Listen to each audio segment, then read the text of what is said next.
வந்து தேர்தல் வாக்குறுதியா கொடுத்ததுதான் 80% அரசு பணிகள்ல தமிழர்களை மட்டுமே நியமிப்பேன்.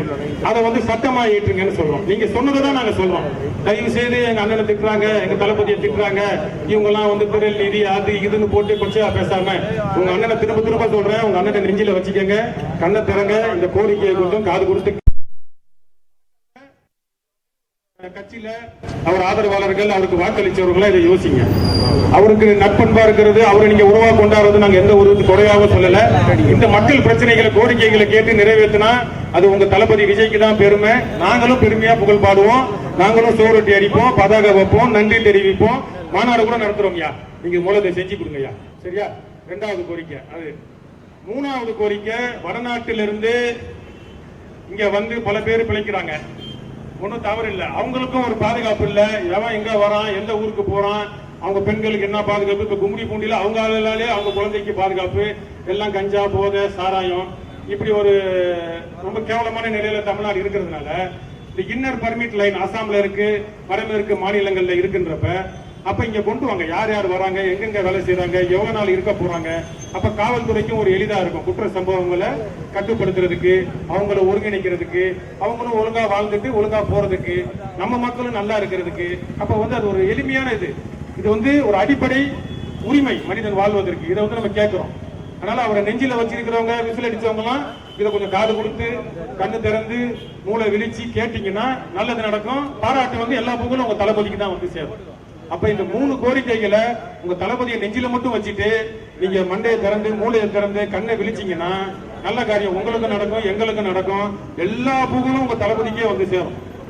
சரியா? இது போதுமா உங்களுக்கு நெஞ்சு குளிர்றா? சரியா? அதனால இந்த 3 கோரிக்கைகளை நாம் தமிழர் கட்சியின் நியாயமான கோரிக்கைகளை செவி கொடுக்க பழகுங்கள். வேற யாருக்கு குரல் கொடுத்தாலும், எதிர்ப்பு தெரிவித்தாலும், சட்டமன்றத்தில் கேள்வி கேட்டாலும், கேலி செஞ்சாலும் பதிலுக்கு கேலி செய்வது, அறிகுறிகளை காட்டுவதை தவிர்த்து விட்டு காது கொடுத்து கேட்க ஆரம்பிங்க. ஏன்னா நீங்க அதிகாரத்துக்கு வந்துட்டப்ப அந்த அதிகாரத்தை பயன்படுத்தி மக்களுக்கு நல்லது செய்யுங்க, நல்ல பேர் வாங்குங்க. இப்ப கொடுங்கோல் ஆட்சி செய்த ஜெயலலிதாவாக இருந்தாலும் அவங்க கடைசி 2-3 வருஷம் தமிழர் நிலைப்பாடு ஆதரவு அரசியல் நிறைய எடுத்தாங்க. 7 தமிழர் விடுதலையில ஜெயலலிதா தீர்க்கமா இருந்தாங்க. இதே பெரம்பூர் தொகுதியில ஜெயலலிதா அவர்கள் படம் போட்டு நாங்க பதாகைகள்லாம் வச்சோம், நன்றி தெரிவிச்சு. தமிழ்நாடு முழுக்க நாம் தமிழர் கட்சி செல்வி ஜெயலலிதா அவர்களுக்கு பதாகை வைத்தது, நன்றி தெரிவித்தது. அமெரிக்கால இருந்து அப்ப துணை அதிபராக இருந்த ஹிலாரி கிளின்டன் சென்னைக்கு வந்தாங்க. அப்ப வரப்ப அவங்க சென்னை வானூர்தி நிலையத்திலிருந்து ஜெயலலிதா அம்மையாரை சந்திக்க போற வழியில இனமான இயக்குனர் மணிவண்ணன் அண்ணனும் ஐயாவும் சீமான் அண்ணனும் சேர்ந்து யோசிச்சு நம்ம இனப்படுகொலை பதாகையை வச்சு அமெரிக்காவுக்கு தெரியப்படுத்துவோம், ஹிலாரி கிளின்டனுக்கு தெரியப்படுத்துவோம். அவங்க ஹிலாரி கிளின்டனும் ஜெயலலிதாவும் பேசுறதுக்கு ஒரு 1/2 மணி நேரம் பேசும் பொருளா இனப்படுகொலையை, தமிழ் இனப்படுகொலையை பேச வச்சப்ப அதுக்கு நாங்க ஜெயலலிதா அவர்களுக்கு நன்றி தெரிவிச்சோம். அப்ப நல்லது செஞ்சா நன்றி தெரிவிக்கிறவங்க தான் நாம் தமிழர். சரியா?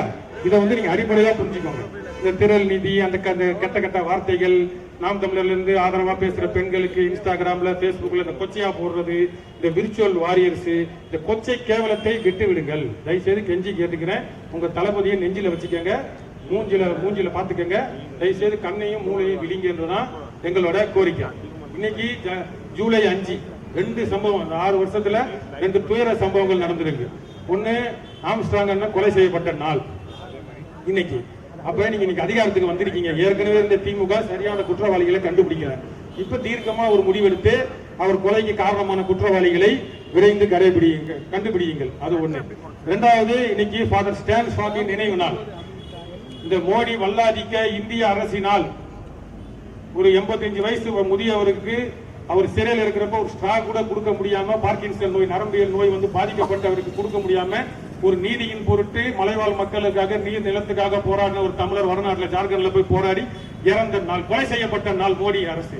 நாங்க கிறிஸ்டினு, ஜோசப் விஜய் கிறிஸ்துவர்கள் ஓட்ட வாங்கணும்னு சொன்னா மோடி அரசு இந்த இந்திய ஒன்றிய அரசு மத சிறுபான்மையினரை எவ்வளவு கேவலமாக கொச்சையாக மனித உரிமை போராளிகளை என்கவுண்டர்ல சுட்டுக்கிட்டு வரான், சிறையில போட்டு அடிச்சு கொள்றான்றத விஜய் அவர்களே இப்பதான் ஒரு பேரை கூட கேள்விப்பட்டிருக்கீங்க. வேலைக்காலத்தில் படிச்சாலும் அந்த ஃபாதர் யாருன்னு விசாரிங்க, பேரை தெரிஞ்சுக்கங்க, ஏன் கொல்லப்பட்டாருன்னு தெரிஞ்சுக்கங்க. உங்க கட்சிக்காரங்களுக்கு ரீல்ஸை கறந்து இந்த ரீலை சொல்லி கொடுங்க.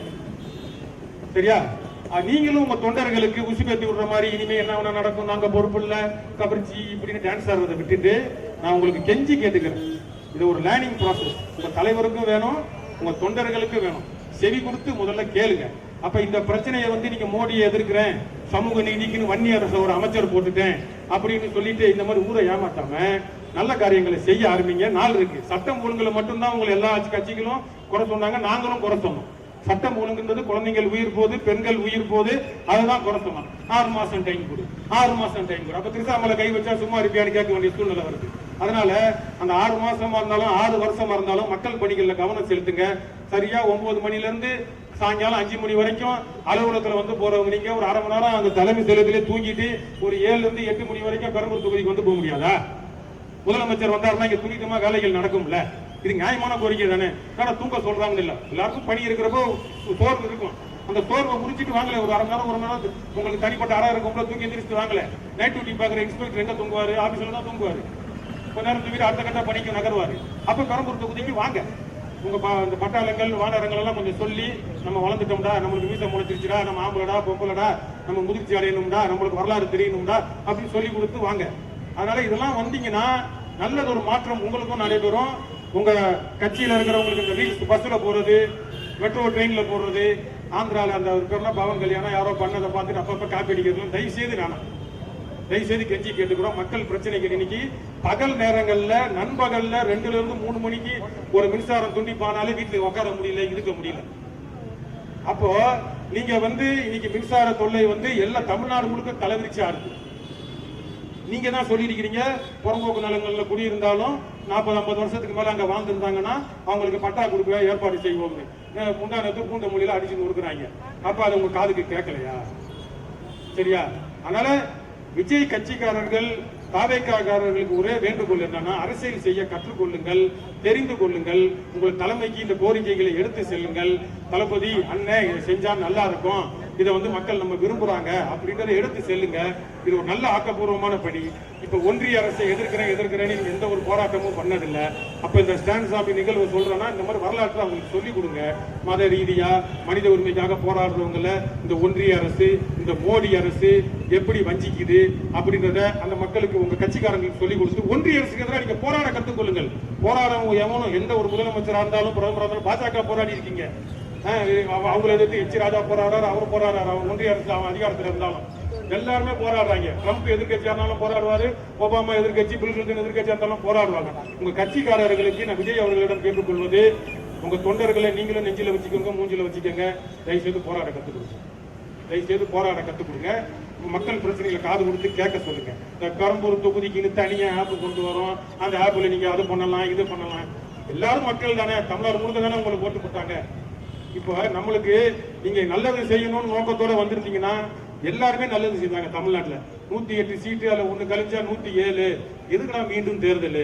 கம்யூனிஸ்டுக்காரன் விடுதலை சொத்துலாம் போய் எக்ஸ்கியூஸ் மீ அங்க போய்க்கவா அப்படின்னு கேட்டு வந்தாங்க.